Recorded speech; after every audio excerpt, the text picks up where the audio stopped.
Today is yet another Friends of IIFM talk, and we are delighted and honored and privileged to have Dr. Shekhar Kumar Niraj. Uh, I will let Advait introduce him in great detail, but I just want to first straight away thank him for agreeing to deliver this talk.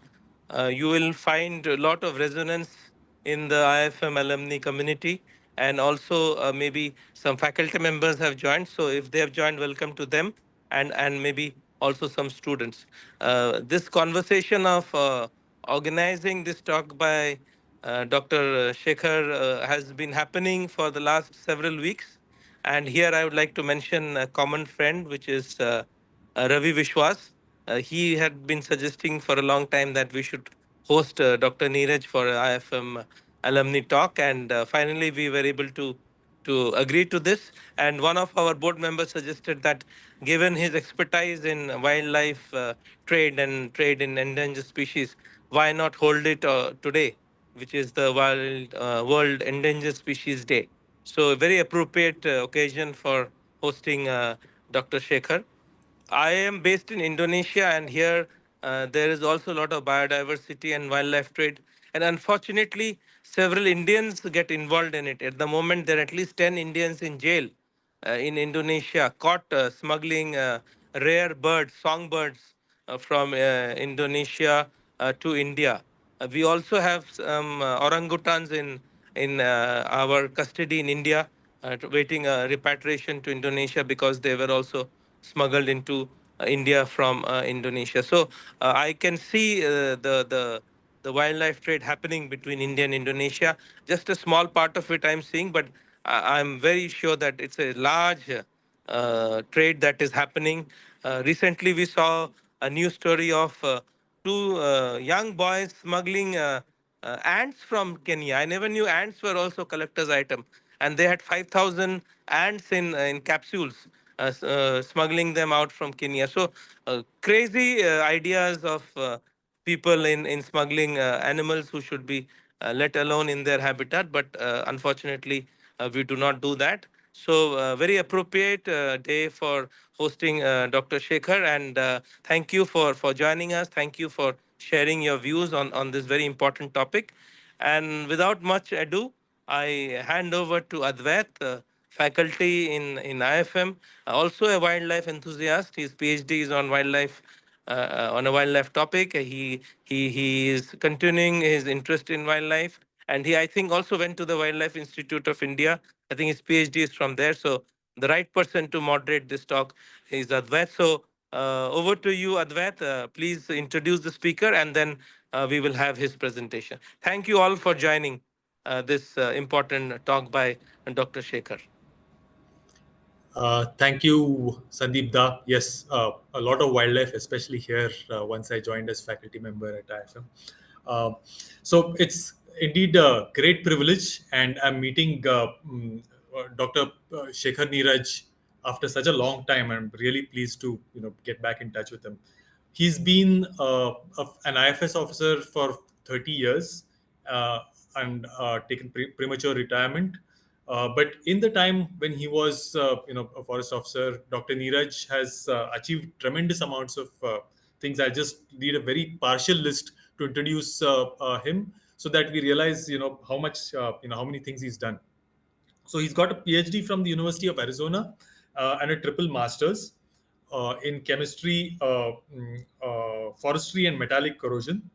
Uh, Apart from that, he's been PCCF in Tamil Nadu for in charge of biodiversity. He's also been the Tamil Nadu State Chief Wildlife Warden. Under his leadership, he has set up protected areas for dugong. He's also been in charge country head of traffic, which is the organization that looks at wildlife trade, and he has led operations in more than 600 crime cases. Um, Apart from that, I mean, the list goes on. He's basically been awarded the Royal Bank of Scotland's Earth Heroes Award in 2017. He's been nominated as IUCN Asia's one of 25 most influential environmental leaders.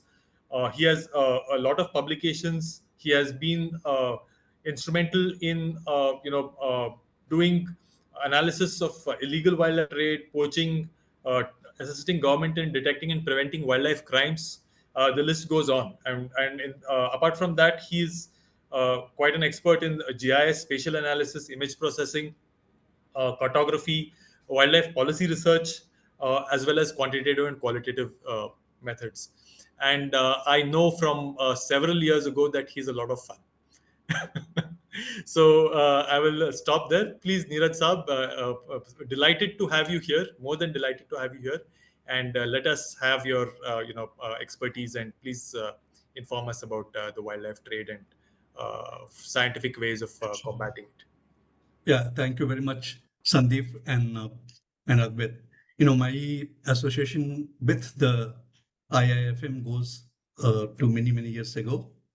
In my faint memory, I only thing which I most clearly I remember was a big hall and then the table tennis board, and I think whole night. I don't know whether Advait also was to. He was also a player that time, and probably two of them used to be extremely hard players.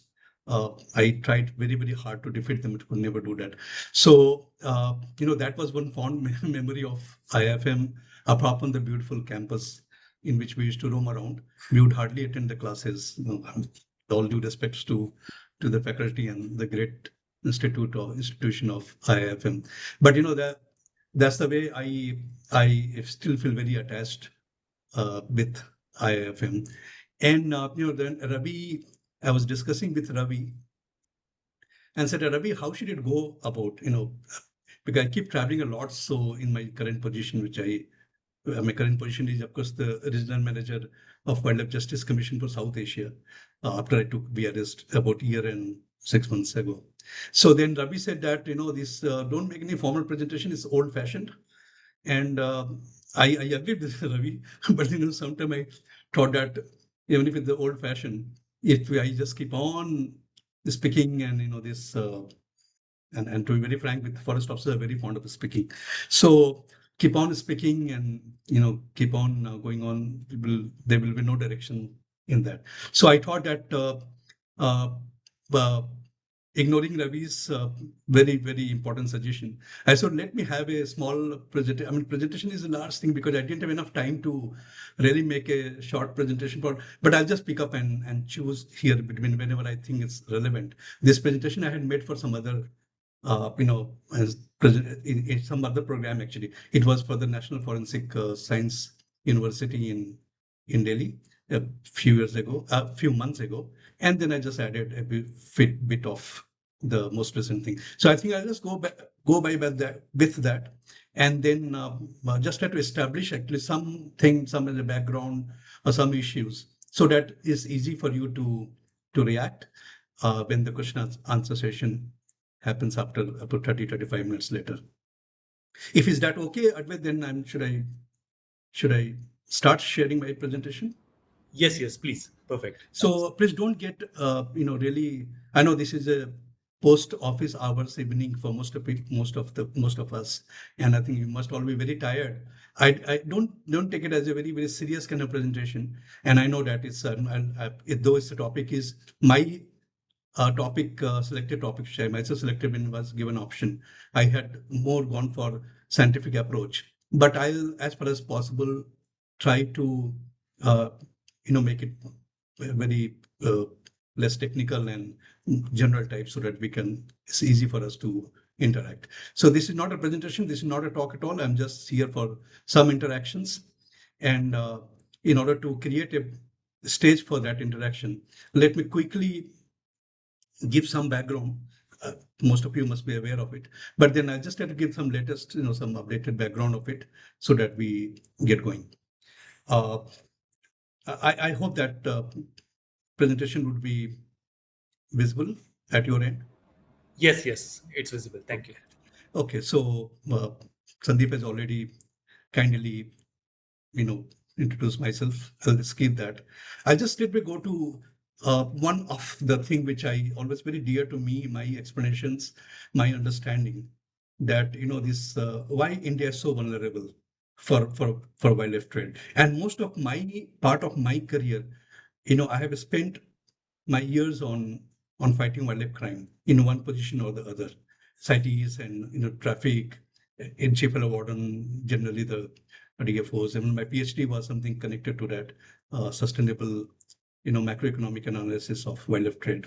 So whenever I have chance and I look at, and when I visit also most of these areas, then I find that most of these areas in India, whether it's north, south, east, west, east and west, both sides and south, having land seascapes, and then complete north and northeast, western sector, eastern sector, as well as the northeast remain connected with the land. And in South Asia, we have about 8 countries which have got border connectivity with India, sometime very loosely.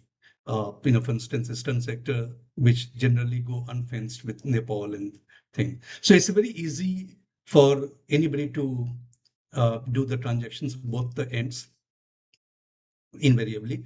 And since so that makes India very vulnerable. And same thing happens also in the sea escapes.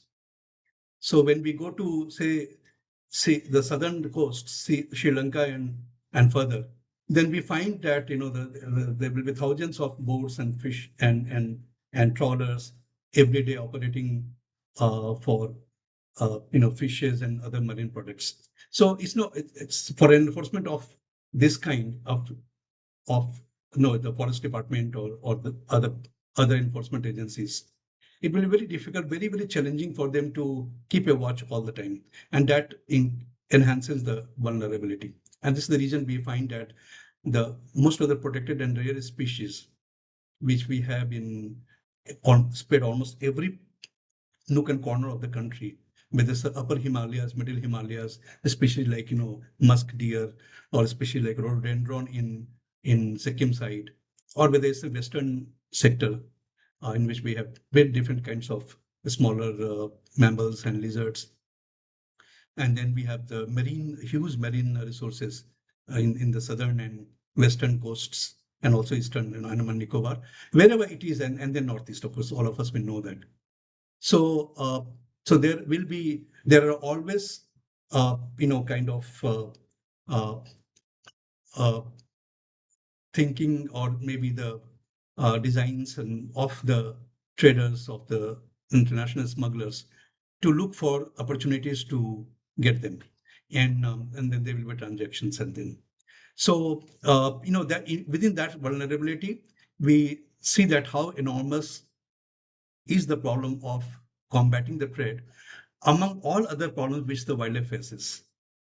Whether there's a faces of habitat destruction or climate change impacts, etc. But I'll still tell you that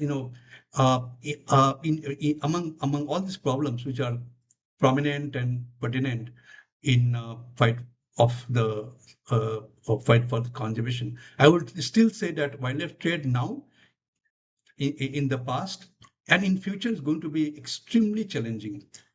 And why it is so, let me come back to that as early as possible. So this with that background of India's geographical proximity and vulnerability, I was part of this special task force set up by the by Madras High Court, along with the CBI, in order to investigate rampant poaching of elephants, and we found that despite, and I was also in Virappan's operation. Some of you might have heard of Virappan, a forest bandit, wildlife who has probably killed elephants, maybe the largest number of elephants, and also sandalwood smuggler.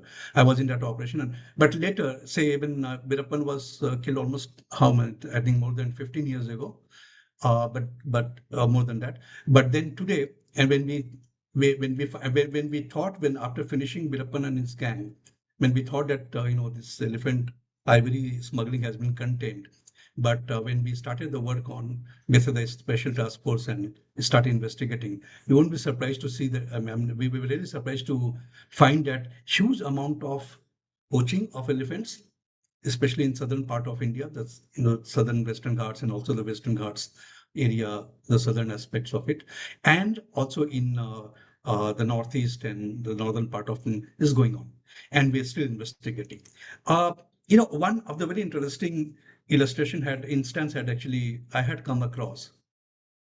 It was that a few years ago, there was big consignments which intercepted in Bangkok, and which had come actually from somewhere from Africa, Chad or some country, and then gone to Singapore, and then came to uh, Bangkok, and then customs were just doing this routine checkup, and then it was declared as Kit Kat. Kit Kat is very popular. Sandeep would know better, but then Kit Kat is a very popular chocolate all over the world, and especially in Southeast Asian countries. So it was all full of Kit Kat. But then the papers documents were not matching. So they referred the matter to the police and also the customs. Then they dug it further, and then they found that after a few layers of the Kit Kat looking structures were there, articles were there inside that. They were very surprised and almost took many hours to solve this puzzle, and then finally they sent to the forensic laboratory, and then they found that it was all made of ivory. And in order to dodge the enforcement, they had made it to look like Kit Kat or something similar to that, so that they could pass it. And then it was seized, the whole of thing. And then there's still investigation. But as all of us we know and understand that investigations on international platform is extremely difficult because of differences of law, discoordination, and data sharing. And therefore the in that sequence found that elephant poaching, we thought that in 2006 when the Vilapan gang was eliminated, probably the poaching would have come down. But then we found that in fact 2000 later in that 2016 or close to 18, they found this, or rather little earlier 12 or 13, it was another peak, something which is similar to 2002 or 3. So it was kind of a wavy effect. And so this is the reason, kind of international smuggling, trading, and especially you and we have observed, especially in my analysis also, that whenever CITES, the Convention of International Trade, convention of parties meeting would take place. Around that time, there is a great rush in hoarding elephant ivory, tusks, both African as well as Asian, for the reason that they think that there could be a policy change in the CITES approach, and then they might permit some countries to actually do the export and import.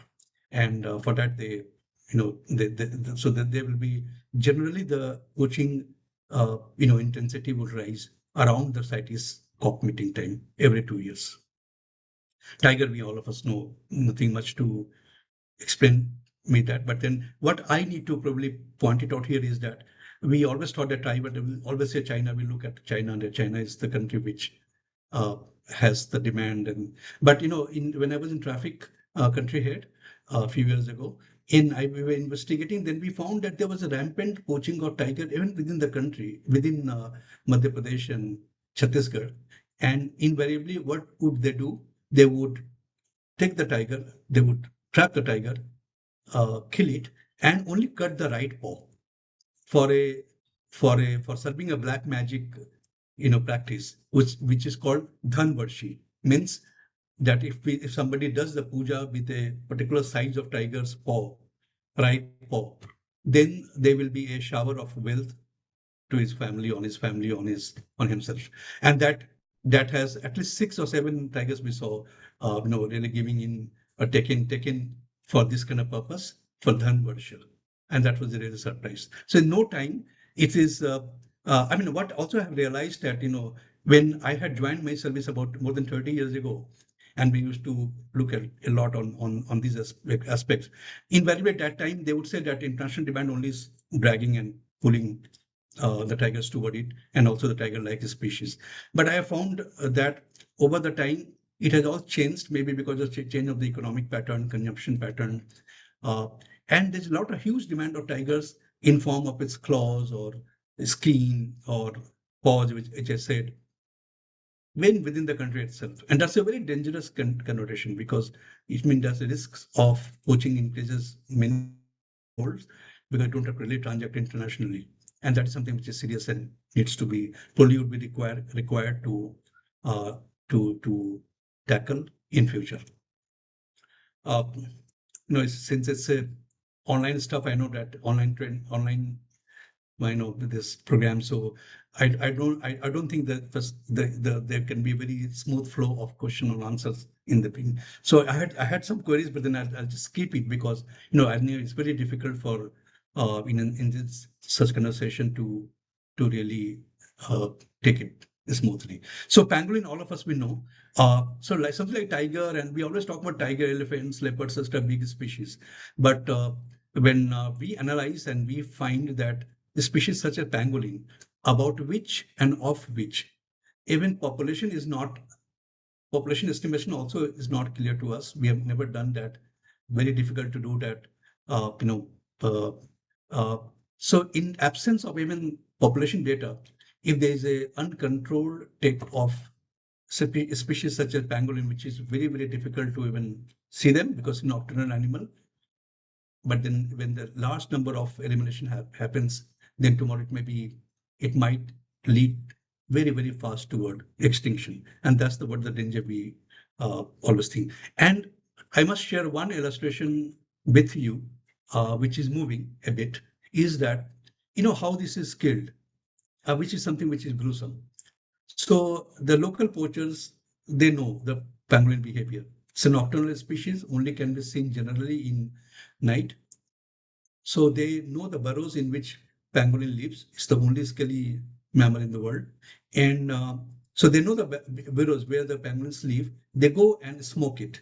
They'll put some kind of a smoke inside so that the pangolins get choked and they come out. The moment they come out, they would generally hit it its head with a stick. So the animal will get unconscious. The moment it gets unconscious, they will take the animal and put in boiling water. The reason being that when they put in boiling water, the scales come out. And the scales are the commodities which are the most prized one for the elephant, though also the meat is also considered delicacy, but many countries, even within India also it's eaten. But there's a huge great demand internationally. But the scales have got big demands, and they don't accept the damaged scale, the price will come down. So in order to have very intact scale collected, they do this kind of thing, which is something which is absolutely gruesome. And we haven't videographed one of the such phenomenon, but maybe in some other occasion I will present that. Another important thing which I thought, let me also tell you this, the very recent operation of ours in Andhra Pradesh, the opening price means the first price in which our field level investigator work on. I don't know, if you can really guess it, it is about 65 lakhs to 70 lakh rupees just for one animal. And then we no, our frontline investigators negotiated and brought it down to 25 lakhs rupees.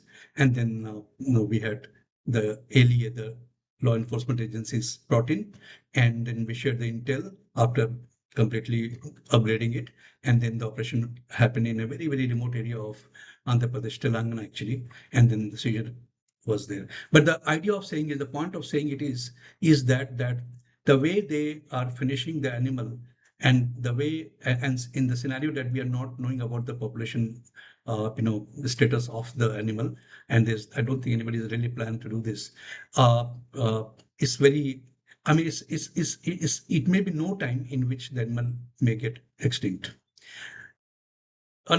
Interestingly, when we were trying to find also a few years ago that why is it so much of demand in pangolin, then we came across a very interesting and shocking instance that the pangolin skill is also used for making wine, and which has got a lot of toxicity, a lot of what you call that uh, kick values, and such kind of wine is used in party circuits in places like Hong Kong, New York, even Paris, in elite so-called elite class of people, and that is also one of the big drivers of the pangolin. Uh, okay, let me not not get into much of the statistics, etc. This is another seizure of us which we led with our intel and from the WGSC side, and in which first time in India we had that. This was in Bhubaneswar, which I myself led it as a frontline, uh, you know, uh, undercover operator, disguised in something else. And then when we had this raided in a very highly connected, politically connected shop, then we had first time seized pangolin scales, the rings made of pangolin scale, which is very popular in China, in Chinese traditional medicines. And they say that if someone uses that scale, it can over time, you know, cure the person's piles if the person is having it. Such kind of but we never found that such a use pattern also is can be seen in India. But we found for the first time about 195 skills we seized in. I mean, the DRI was the area for that. We were the intel people. So after we had laid out and cleared the stage, then they attacked it and then did it under our, guidance and remote counseling, remote help assistance. But you, how why the enforcement does not really succeed much in India. Something about 2.5 to 3% conviction rate is still that that that operation was in, I think, in June 2024 till today. And since the people were having clout, this particular shop owners, and so they somehow they did some undercover, you know, cover control, and they forced the local enforcement, when the DRI made the seizure, and then handed over entire thing to the forest department because of limitations of the law, that they were not they were not authorized actually to conduct further investigations and present the case in the court of law. Then the forest department sent the articles to ZSI for check, and today till 11, after almost nearly a year later also, no report has come back. So for that reason, the accused were never caught, though there was a prima facie evidence, and they was never caught. There was no further investigation ever took place. And in addition to the pangolin scale, we also had uh, you know huge amount of other highly protected wildlife contraband, including sea fans, which is a soft corals, which is in Schedule 1 of the Wildlife Protection Act 1972, and also in some items, which is also in CITES Appendix 1 and 2. And we also found musk deer pod, but everything was sent to ZSI, and the reports never came back. So I'll just keep passing on quickly so that. Uh, okay, so another interesting instance.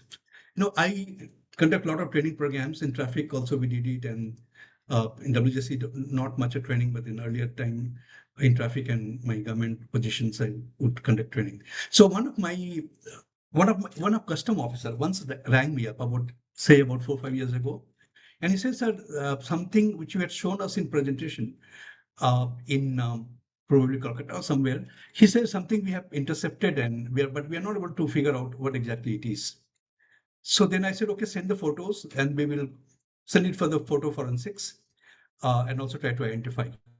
And whatever evidence you get it, you send it across to us. Then he sent to me over WhatsApp, and then I took help at WII. Then this material, I don't know whether you can identify or not. Which is in the front. And there were 2, 3 bags full of them. There were a courier who was a local person in me. It was done at More border, which is gateway of Myanmar and India. So in Manipur.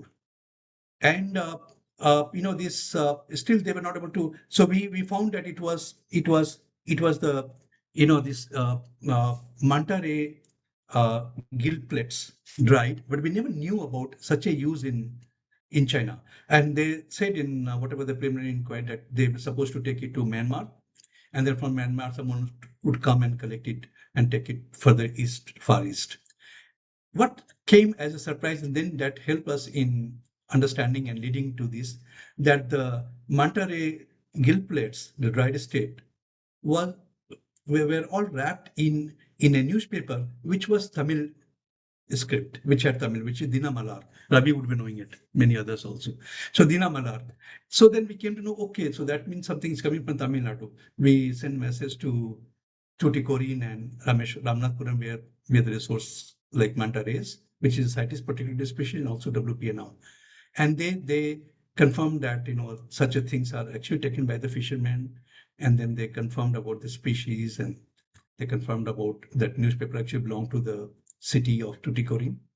And then the further investigation was undertaken. So where is Tuticorin, which is southern eastern coast of Tamil Nadu, and where is Manipur, and then Moreh, and then Far East. So, I mean, why should all this happen? That is obviously that will be one question which will be in our minds all the time. That why such an effort?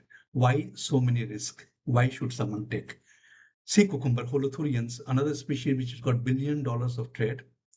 And I know very recently we led one other Intel-based operation in Cochin, in which Telenota ananas, looks like ananas, very, very rare species, worth 2 crores of these, about 106 kilograms they brought in. It was completely Intel based, so we have to work for months, weeks to develop that Intel and then do the groundwork and then do the engagement with the targets. And once under everything is ready, and then when we think that is the appropriate moment, then we select the proper right kind of uh, the LEA, the law enforcement agency, and then pull them in for the final operation, which we also design and assist them in the operation.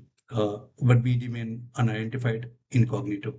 So this was a receptor which is estimated by the DRI also led this operation. So it was estimated to be 2 crores worth of, first time from Lakshadweep. And it was brought from Lakshadweep that we knew when we were developing this intel from a man from Lakshadweep. And he brought in and we did the seizure in Cochin when he had finally uh, brought to show us in a hotel as we had prepared the whole plan. So again, the driver was again money, big huge amount of money, which he discussed all these, and he knew that when the commodities reach the borders and go across the border, then how much the money changes in terms of the price tag. Okay. Sorry, I think there was a video, but I'm not sure. So, I think you can identify one of the left corner species. I'm sure that most of you. We had a recent seizure also of that. About 12 we seized. It's called Toke Gecko. And last 15 days ago, we ran an operation in Assam, Dibrugarh, after again several months of the intel development, in which he quoted, this is about 8 to 9 centimeter long lizard. Tokai gecko, you may be knowing, it's one of the largest geckos in the world, which is only found in northeast India, which is particularly in Arunachal Pradesh and something in Assam. And he had said that he would give 12 to us, and then he would give 50 every month later. So then we developed this case, did all that, what we do. And then I talked to the DGP of Assam, Harmit Singh, very, very forthright officer, and he sent his whole full force, about 12, 13 personnel. We designed the operation and then we seized it. So the asking price, the first time when he asked the price, the man was a mechanical engineer, electronic engineer, IT engineer. He worked in Bangalore, but then he wanted much more money than what he was getting as a professional career. So he quit that. He's an educated in Greater Noida in some good prominent college. And then Bangalore, he worked for 3 years. All he told us while we were engaged with the targets during the intel phase. And then this guy finally, along with 3 guys, and then he brought all these 12 of them. His asking price for the first time was 80 lakhs rupees, just for one animal. You can imagine. Then our intel operators negotiated and brought it down to say something about 10, 15 lakhs per animal. And then he even agreed for the online transfer because we don't deal with cash in cash. And then all that, we designed, and then finally 2 vehicles, 3 people, 3 persons, and 12 animals. One escaped during the seizure rescue operation. We seized it. Similarly, there are many other kind of expensive items in the wildlife in the play in the trade, which all have a big time of draw of or driving the illegal wildlife trade. 3 of them arrested, very very young fellows. One of them very recently got married also. Yeah, the coastal species which we often ignore even in wildlife enforcement, again has a lot to contribute to illegal wildlife trade. Though shark, out of the 66, 67 species which we see in Indian waters, both eastern and western sectors, we we have about six of the shark species and the seventh whale shark, the seventh one, and then the two skates and one of the pipe fish which are protected under Schedule 1 of the Wildlife Protection Act, means that 7 years imprisonment and bailable, completely non-bailable and cognizable offense. And so we had a recent seizure also of shark fins in Chennai, another operation. But you won't believe after you hear that the India happens to be still, despite banning, despite the fins attached policy, that no one can land a shark on the ground without the fins being attached to the animal. And that was that was notified in 2015 by the DGFT, Director General of Foreign Trade. But despite that, it's a rampant shark fin trade going on all over the country. And the problem is that since only 7 species are protected, rest all are unprotected, it's so difficult for the enforcement to identify the species and say that whether it's a protected species or non-protected. Various uses. I saw I was in East Malaysia, and then I found everywhere shark fins and sea cucumbers. But I draw your attention to another of the right hand slide, both top and bottom. I know in this already written there, highly enigmatic species. 1 kilogram of this may cost even 1 crore rupees. 1 crore rupees, which is something which is mind-boggling. And despite that, and there are many seizures in the country, but then most of those seizures actually were either dismissed in the court because the enforcement could not establish what exactly is the species. How will it figure out in the Wildlife Protection Act? CITES does not protect it, regulate it, or protect it. But in the Wildlife Protection Act, since the sperm whale is also listed as species in Schedule 1, and CITES also is Appendix 1. But then it comes out of they say that's a vomit of sperm whale. And this is why this is a part of that, whatever the formation within its, tracks are there, the digestive tracts are there. There's some other scientists say that they have not completely fully established yet that it is something to smoothen some of the natural food which the whales eat. In order to smoothen that, it's a natural formation within the digestive tracts of the animal, which it periodically vomits. And those are generally collected by the fishermen. And now the price has gone astronomically high. As I said, that a kilogram might cost about 1 crore rupees, and that is what something which is driving it. But then, since we are not sure because whether which species it would actually belong to, because the sperm whale is in Schedule 1 or CITES Appendix 1, but then this is something which is exited by the animal. It's not part of the body or something. So no, and unfortunately, this product does not even have a DNA. It doesn't even have a protein. Therefore, we cannot do any DNA profiling or protein analysis, and therefore it's very difficult to establish the species, and that makes the case loose. And most of the cases either are hanging fire or uh, they have been lost. Okay, start wise. Another interesting instance. Probably I'll just say that, and probably I'll just ask uh, you know, uh, the presider whether should I continue with the presentation or go for the question answer. No, this interesting instance. Let me tell you about when I was very young officer, like many of you. I know this 1995. I was wildlife warden officiating in Chennai, and then we got a call from the customs that we have found 5-6 bags with some very very you know young guys carrying them, and the young guys didn't look like that they can really afford foreign trips, because at that point of time foreign trips would be only done by either the government sponsored officers or probably maybe very very rich businessmen, unlike today. So they say that they have got potato and onion, they have declared it, but we are not able to really make out because. So then we followed it up. We took our force and then went to the airport Chennai. In then while we were trying to find out what exactly it is. And then, almost 4 or 5 hours since the time the interception had happened. Then they suddenly we found that the aloo and pyaz, that is onion and potato, started moving. Then they were very surprised because this. Then we opened the bags, and after 7 layers of potato and onion, and they were very costly in Singapore, so it would still make sense from India to take them there.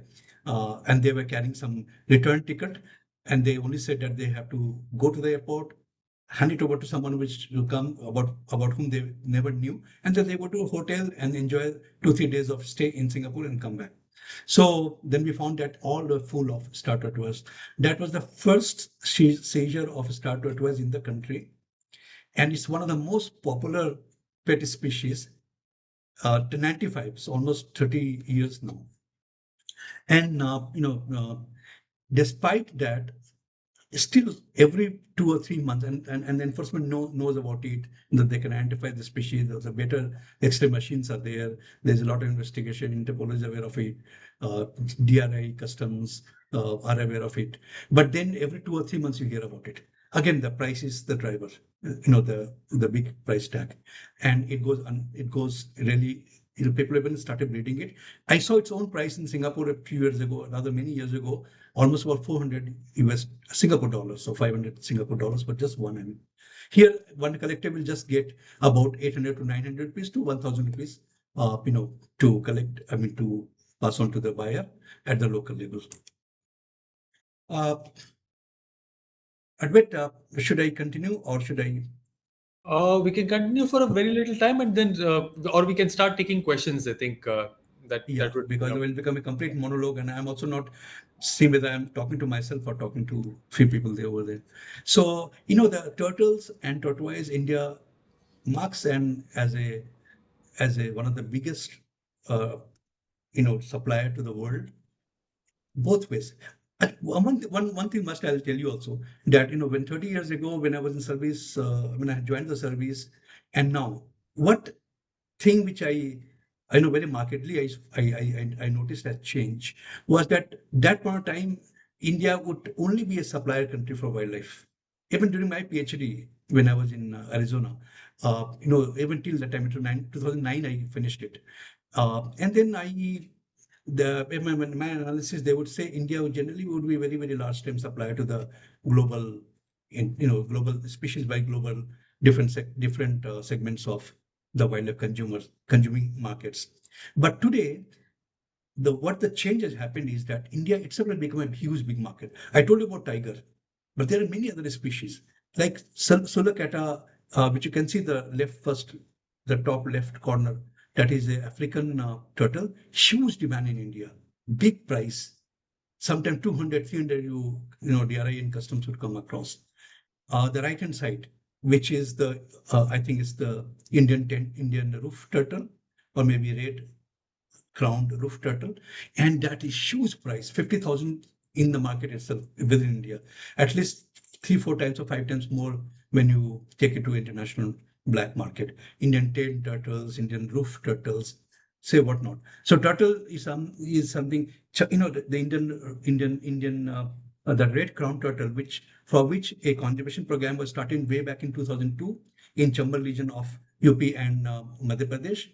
And from a population of unviable population of about 50, they built up the population in almost 800 900. But from the same place now, people are collecting and passing it on to through the network to UP, to Kolkata, from there to Bangladesh, and then into both Thailand, Bangkok, or Jakarta, Indonesia, Bali, also to Malaysia. We had 3 cases recently which we did our intel work and got seizure done. But then things go unabated still.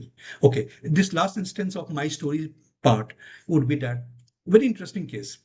We found some years ago, that this is red sanders, Pterocarpus sentinellus, one of the costliest timber species, almost about 50 lakhs rupees per ton of grade 1 variety, maybe more than that. I'm telling you the price of 4 or 5 years ago, maybe about 70, 80 lakhs rupees per metric ton, which is used for variety of purposes in China, and mostly the market is in China. I even traveled to China to investigate. I was conducting some project of a government of India, of Andhra Pradesh government when I was country head of traffic, and I found that the kind of furniture which is made out of it because of China, because the demand for the Chinese traditional demands, that is the red colored wood made furniture, would be something like 3 to 4 crores rupees just per one. So that is good enough as a driver to pull the whole trade towards that. A lot of people also say that it also is used as a coolant for the nuclear, uh, you know, uh, uh, what do you call that? Nuclear reactors, nuclear nuclear reactors. I think it's in coolant uh, for what you call that, an ionic water.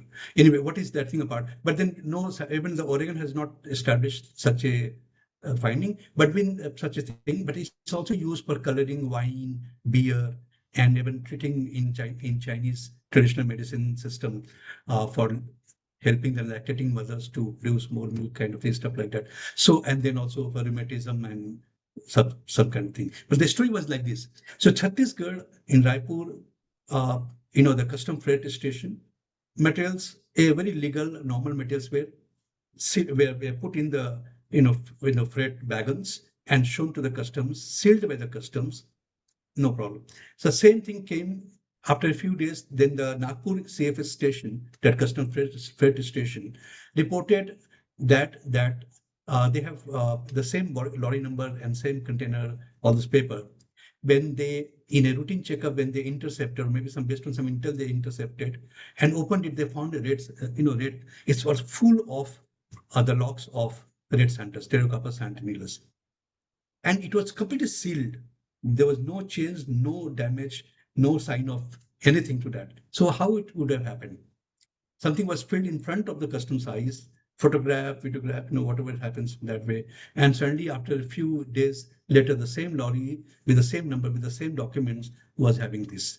Then it was when it was investigated, it was found that on the way they had done that they had not touched the lock, they had not touched anything. They removed the entire door itself and changed the products, put it back, sealed back again, and then sent it. Again, huge, big, formidable crime syndicates which work on it. Okay, so maybe, Arvind, I'll just take 3 4 minutes to establish the scientific stuff in it, and then I'll close it, leave it Sure. for the Yeah. Thanks. questions. I think if you look at this, just please keep in your mind what particular thing which you observe about this particular scenario, and then we will discuss later. Nowadays, a lot of, it's very, as you said, that foolproof evidence is the most important thing in any crime investigation work and prosecution. And in general, since sometimes very difficult to establish species or the crime sequences, various keys in that, which to the satisfaction of the court at various stages. And in absence of that, most of the time the cases don't really progress well. I've even seen cases when I joined 30 years ago in Mudumalai, in Annamalai, in Polachi, and 30 years later, Chief Law Warden reviewing the same case, which had not even reached the trial stage. It all happened because of kind. So one of the best approach could be probably to use the modern technologies, modern techniques such as DNA fingerprinting, even morphometry, like hair structure, looking at the structure from inside using the morphometric and establishing some index, and then probably establish that this could be that species.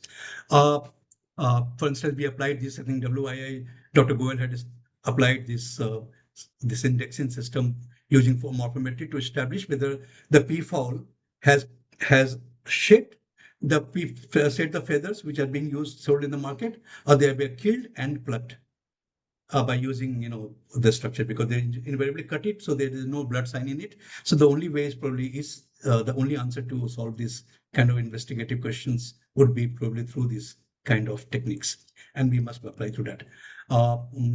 It's a very interesting thing, but I think they will only in time to ask any question. One of this is fake, of course written there, but why is it fake? Probably keep in mind, and in the interactive session probably we can come to that. Uh, Again, one of these is fake. We do not know which one is this, or I do not know whether fake or real. Uh, but we need to know it in order to progress with the investigation. Just keep in mind, and probably we can come forward, we can interact in the interaction session. We can revert back if the time permits, and we can discuss them. Just please keep this image also in mind, whether it's a fake tiger skin or the real. Okay, so let me not get into all these complications thick. Uh, if anything else I need to show you, probably I'll show you when we interact. Let me close my presentation right here because of the constraint of time, and we can open the interaction session if you have any questions in your mind or whatever you feel like. If you want to tell me something from your knowledge, I would most welcome it. Thank you, Niraj Sab. This was very enlightening. We have one question that I can see on the chat right away from Dharmendra Jokia Sab. He's asking what legal and policy changes. He says fantastic work and risky, but what legal and policy changes would you suggest, or what can, or they have been suggested but are pending, in order to facilitate better combating of wildlife crime? And people, please, either you can ask or please put your questions on the chat board, and I can ask Neeraj Saab about them. Okay, that's a little bit big question. Quite a uh, big format question, but then some of the legal changes have been addressed recently. Uh, as you would have seen that 2 years ago, Wildlife Protection Act was revised, and the uh, exotic species, which called non-native species, Todu, Sulcata, huge amount of other species come. For instance, chimpanzees or marmoglin. You would have seen that it's one of the Jamnagar things can which also come up every part of the country. So address the how to combat the import of wildlife into, and which has got on a very rating mode of now people can afford in India. They will afford more in future.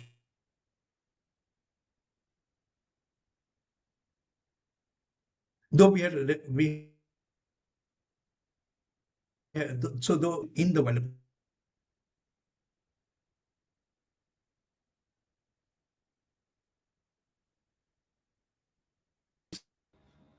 Hello.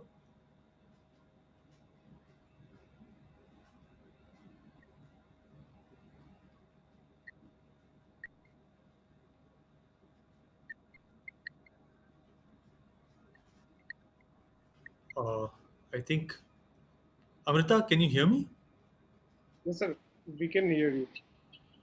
Is Shekhar Saab? He's not busy, not audible, and still.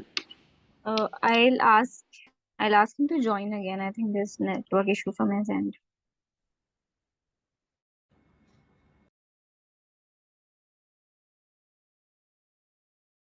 I think he's having some audio issues there, Advait.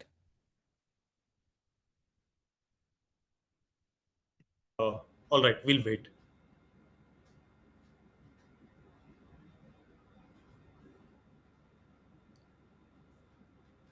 Dr. Vishwas, you're supposed to put on your camera. You're not allowed to ask questions without Yeah, putting on There camera. is no I think Dr. Vishnu. I lost the connection, I think. Yeah, we So, are we are here. so they brought all this 35,000. Are you able to hear me, Herbert? Yes, yes. Am I audible? Okay. So the 35,000 species of the international global non-native to India, and already there were 14,000 species of this country which were protected in the Wildlife Protection Act. Now almost 50,000 species have been brought in Wildlife Protection Act. Now you tell me, without really change any great change in the pattern of training or some other materials supplements or strengthening of the training material, how you do expect enforcement agency to really be able to identify when the species is the key? Because if you don't establish a species, whether it's a part or derivative, and unless you establish the species, it's not going to sustain in the court of law, because the first thing the magistrate will ask you about, what is the species, show me where it is protected. And if you're not able to identify, especially the non-native species, it will not be. So I think that it requires to be simplified.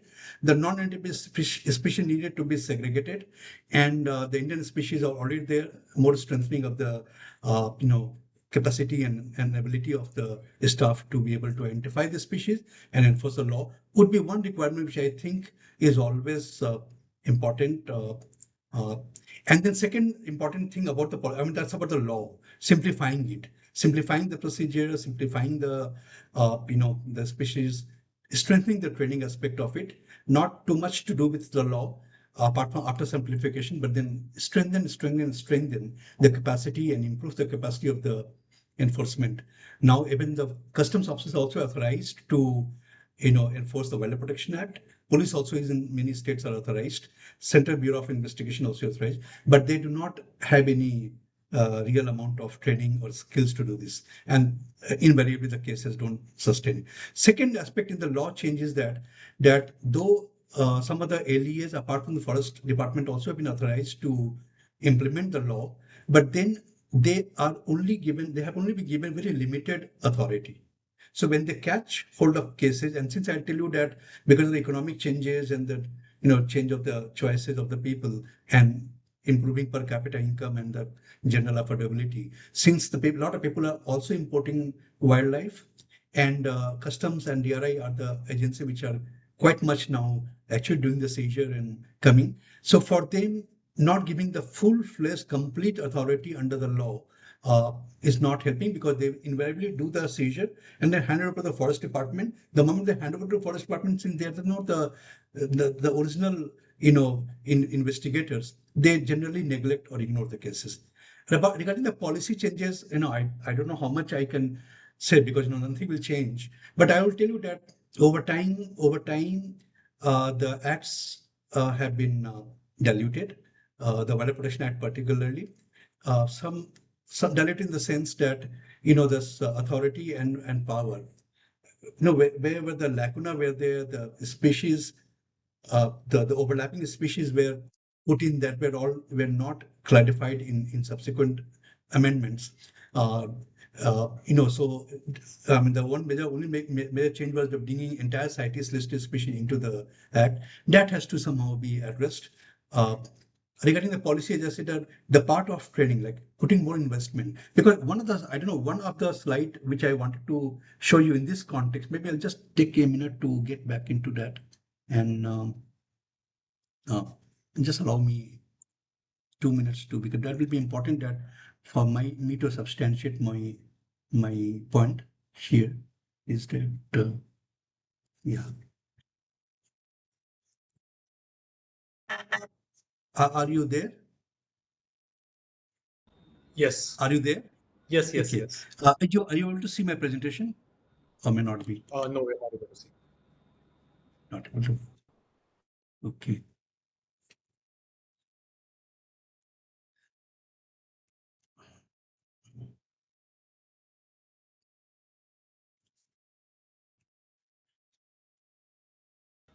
We can see it Should now. be able to.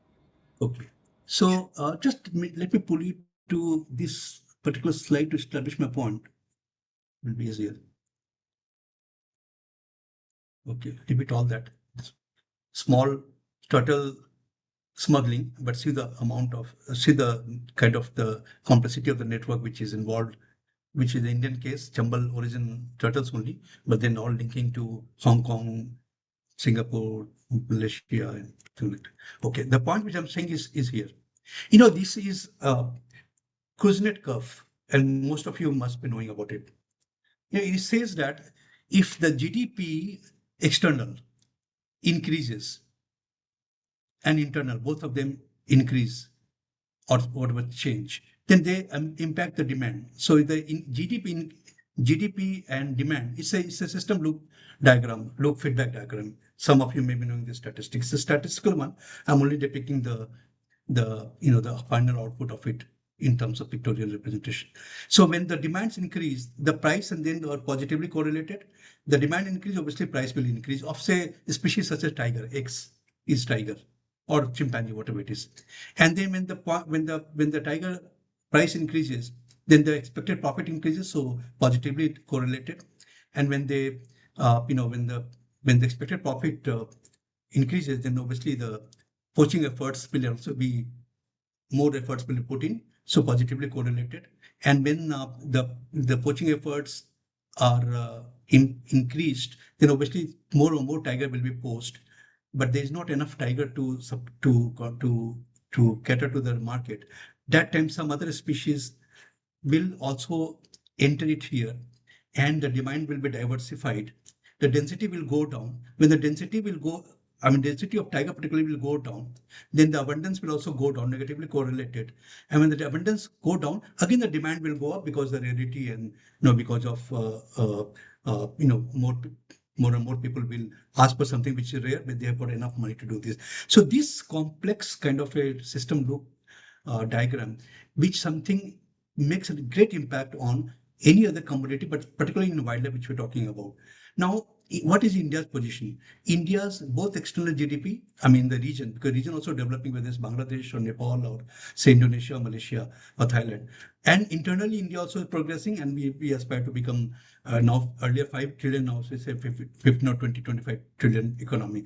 So it is bound to happen that it will further make an impact on the whole of this cyclic thing, and then there will be more poaching effort and more poaching. So what Kuznets has said once upon a time, that this is said in terms of the pollution, that when income per capita increases, then pollution or say number of species endangered, or say the damage to the wildlife areas all increases when the per capita increases. That's what he established through the through his theories based on statistics. But after some time, the graph starts tapering it. So when the graph starts tapering it, that is the top level, when you're seeing that it is coming down. It means that even when the per capita increases, per capita income of the of the country increases, the the pollution is not increasing. Pollution is flattening. And after a while, when you have per capita income has really gone to many times more, actually the pollution starts coming down, or say the number of endangered species starts coming down. Unfortunately, countries like India, China, etc., are in the rising part of the curve, and also Malaysia, Indonesia, or for that matter, Bangladesh or Nepal. Therefore, it's very much likely that we do whatever we do, whether we change policy or when we do changes in the laws, we have done that. It's not really going to make much impact. The only thing which will get to make a greater impact will be more and more investments, right kind of investment, maybe in terms of more of capacity of the enforcement agency in terms of infrastructure, and also in terms of skill and power and authority. I mean the capacity to do what all we discussed in terms of greater investment. Unless we do that, we have a losing battle here. So, another interesting question from Dokia Saab: what can the common person do to help? I mean, what in his daily life, how can we help to curb this poaching the problem? I think it's a good question, general one, and it's very difficult, very ideological question, because uh, this is more and more consumption. And we see in the consumptive society, it's very difficult to do that. But what we can actually really uh, try to imbibe the values is of that: respect the nature, respect the wildlife, tell the people in right way how we are on brink of, or close to the brink of, losing some of the animals for good. How the, I mean, in simple terms, to tell people that why it's important to, because a lot of people will question and ask that why, what's the problem if then we lose the animal, what's the problem, why, how does it affect us? I think that understanding is not still there. So a great amount of sustained efforts to sensitize people, right kind of, and supported by right kind of policy of the government.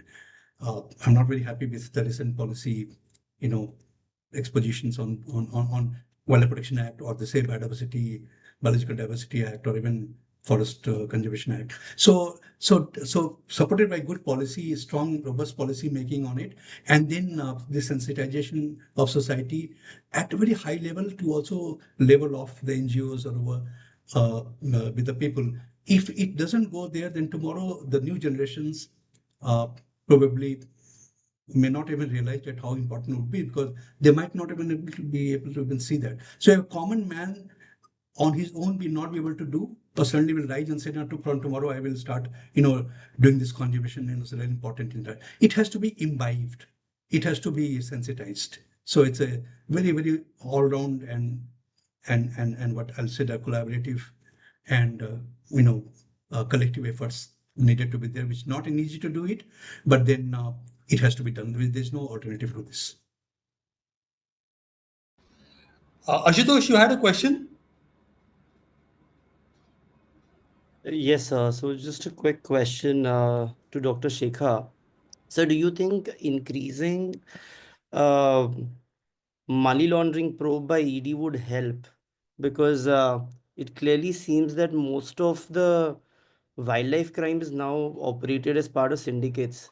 Do you foresee in the trend this is going to increase, that instead of DRI doing it, there would be most of the investigation being happening by ED? Uh, yeah. So what exactly is the last point of your question? I mean, what exactly you Just want to? from a trends perspective, because when let's say when the DRI does a investigation, usually it's more like investigating the middleman, the one who brought the courier. uh, That's right. they're not really, they don't have the capabilities what ED has.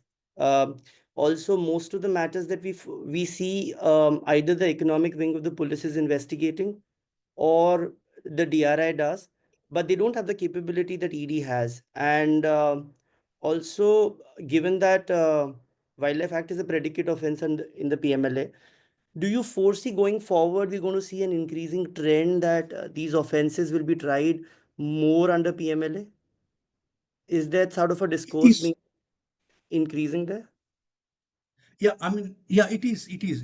This is already happening, but and to I mean to surprise of all of you, even before doing that, that provision was made in the Competition Act in Chapter 6A, in which it is already established that if someone is found to generate wealth and assets uh, through illegal wildlife trade, then his entire assets or partial assets, how much you can really establish in the court of law and through the process, can be forfeited to government.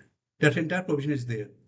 And Okay. forest officers themselves are actually authorized to do this, but they are not able to because of, again, as I said, that very, very complicated procedure to do that. So, uh, so one of the alternative may be, okay, as you said, that PMLA and then the EDs can do it, but where are the priorities? I mean, they are burdened with so much of other kinds of crime that wildlife crime they will not really give much importance. Like as I said, that I was in SIT along with the CBI. CBI had no interest in it. CBI had absolutely no. They didn't even want to go to the field work. We used to force them. I took in trekking to almost 5,500 feet up in the hills. They were not willing. Not that they are not willing because they don't like wildlife. They're not willing because they have something else in their mind. So I think that the agency which will remain the most effective would be probably very few, uh, because financial angle is just one angle. There will be many other angles in a wildlife. I just said that establishing wildlife, rescuing it, putting in properly, the health considerations, all is part of the enforcement initiative. So it has one agency alone cannot be done it. Forest Department still can do more using that Chapter 6A of the Act and taking collaborative, cooperation from the PM, from the ED department and also the income tax department by investigating. And I just said that investigating the, I think I have put in somewhere, in investigating the wildlife, the money part of it, which is very, very important evidence. So in order to substantiate the evidence, taking help from those departments should be good enough, provided you have the other kinds of capacity with you. That is proper, Intel nobody uses, except the NGOs. I'll tell you that hardly the departments use the Intel. Nobody does. They don't engage with the targets. They don't do overtimes. And so improve other capacities. And when you think that there's enough money is seen to be made out of the crime, then involve the ED and all the income tax department, get those details, and then substantiate the whole evidence uh, to many, many fold, and then produce before the magistrate, I think that will stand always a better chance. So though ED will have, so that way also ED will have a much more greater rules in future to come. But then on if left on the left to them on their own, completely will not really help, because wildlife is a little bit a specialized sector, and therefore I feel that it has to be very strong collaboration. Like Wildlife Crime Control Bureau, you might have heard about it, is one agency which is mandated to do this collaborative, you know, in actions for the wildlife crime investigation. But you won't, and I was there for 5 years in Mumbai, you know, regional deputy director and CITES assistant management authority long ago. But since that time till this time, there's a quite much you know, additions have been there to their office infrastructure, but in terms of field capacity and capability, there has been hardly any change. So in such a scenario, and it's not really difficult to, I mean, it's very, very difficult to work. Therefore, in any wildlife crime, it has to be extremely, extremely collaborative and collective efforts to do their bits with ED financial bits, income tax department financial bit. If it's a border trade, uh, or even the trade within the country because now DRI is authorized, then give more powers to the DRI and then to the. But when the DRI does, then the forest department must collaborate, because what happens that in India, as a matter of fact, then one agency when start doing something, the other agencies really start fighting short, shy of it, or really avoid collaborating. That has to go in order to make it really impactful, more Just a impactful. I follow-up think question, just one in last some way question, or if I other can I just might have ask. answered. Just one Just say last again, question. Yeah, go on, please. Ashutosh. Dr. Shekhar, do you think so? NGT, of course, does not have jurisdiction on Wildlife Act, given it's a civil court, a tribunal. But just a very personal opinion, do you think, um, if let's say the NGT would have had the jurisdiction on Wildlife Act, and let's keep the criminal offense aside, if it would be a, would that be a better effective forum, given its PD? I- Assuming that there will not be criminal of punishments in the Wildlife Act, Yeah. like because the just the amount of fines or penalties it's putting, it's fair deterrent. No, I would not say it's a really great deterrent, because I have my own personal experiences in that. Somebody comes, shoots a deer, is a rich man, or even say shoots a wild pig or whatever it is.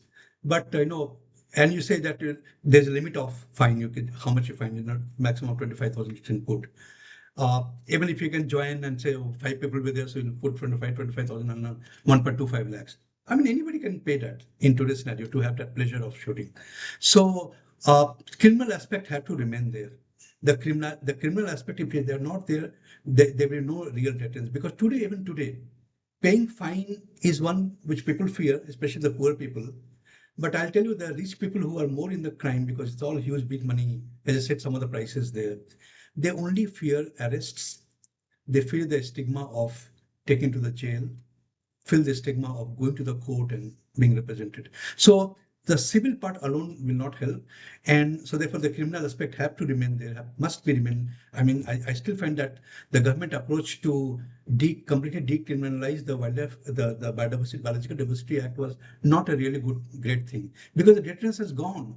How much soever you can motivate the people to, even today, what if you go to any city, and after the Supreme Court judgment of you must put the seat belt, people don't fear.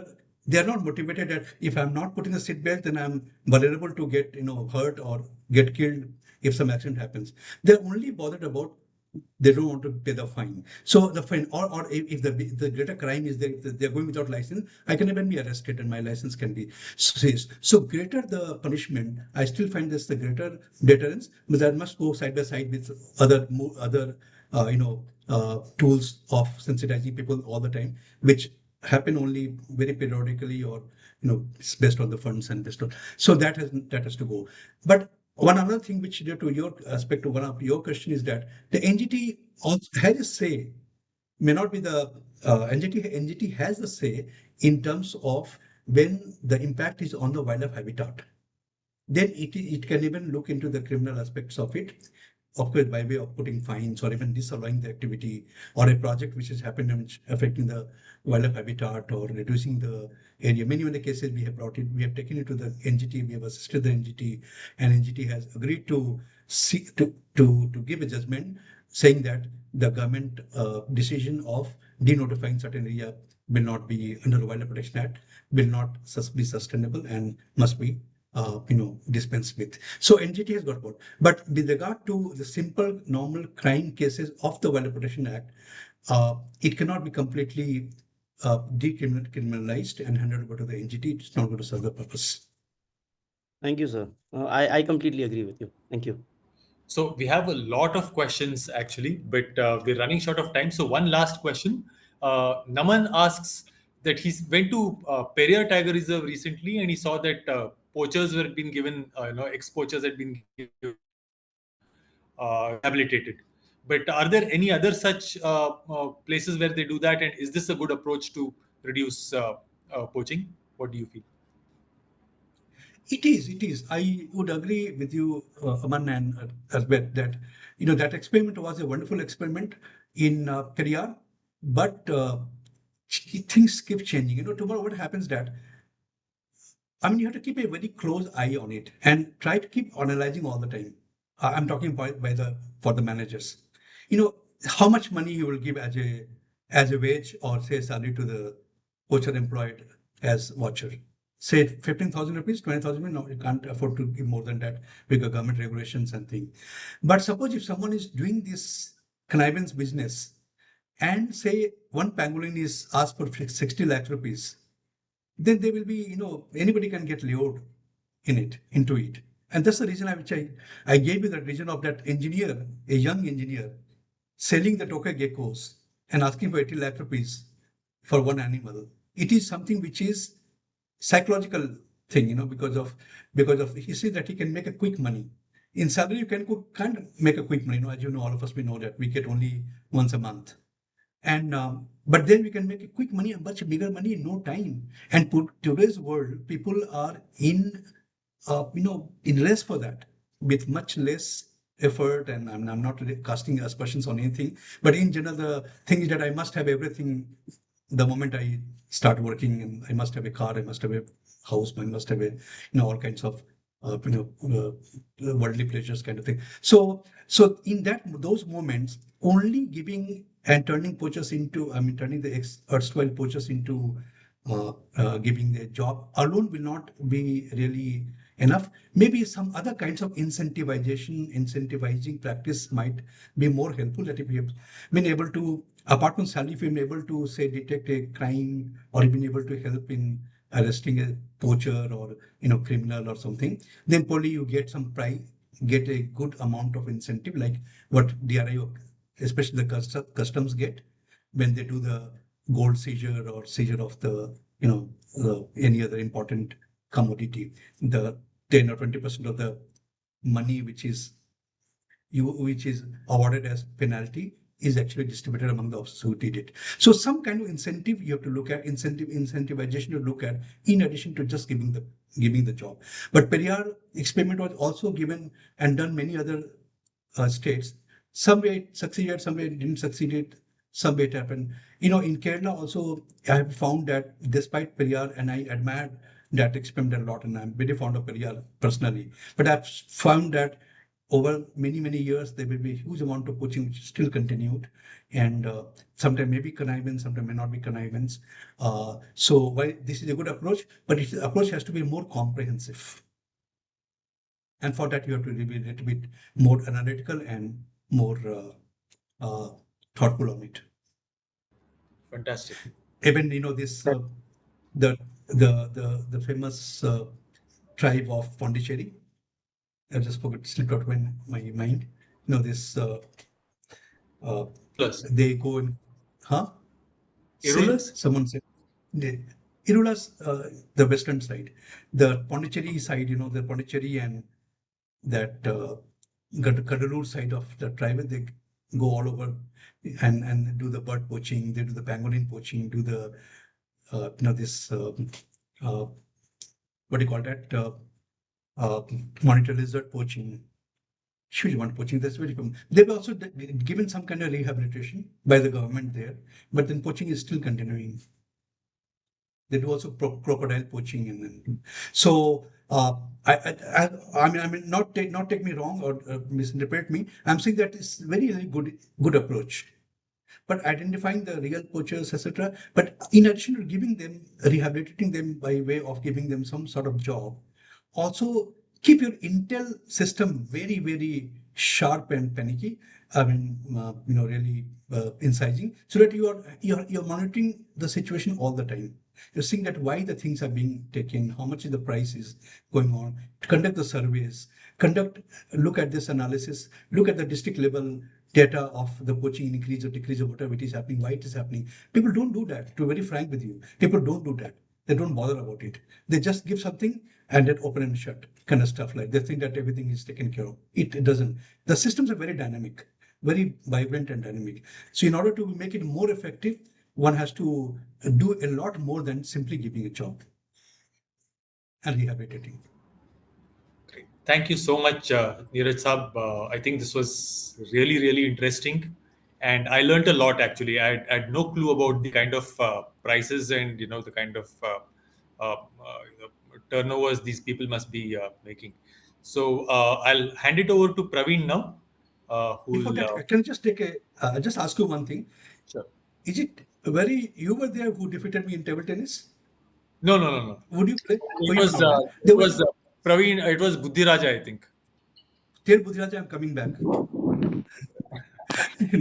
Okay, Okay. joke apart. No, let me hear from Praveen. Okay, I won't take much time, but really appreciate, sir, very insightful session. Uh, and very small token of appreciation for you as friend of IIFM, bringing knowledge from your world, which is kind of very huge, and uh, everything, even a big step seems like a drop in ocean. So really appreciate your work and also your insights. And thank you very much joining us for this session. And thank you everyone. Thank you, sir. Thank you so much. Thank you all. My We pleasure. really enjoyed Let me this. also thank you because IFM something which excites me all the time. It really gives me excitement. So I was very happy when Ravi proposed this few months ago, and as Sandeep said that we taken a few months time to really come to this day today. But then I have always a very great amount of fondness after IGNFA. If I have any other institution which I really find find very fondly attached with me is actually IFM. So something doing for me getting engaged with IFF in any respect, this is my personal pleasure. So I thank you all also for this a lot. Thank you Thank so you. much. Thank you, everyone. Thank you very much.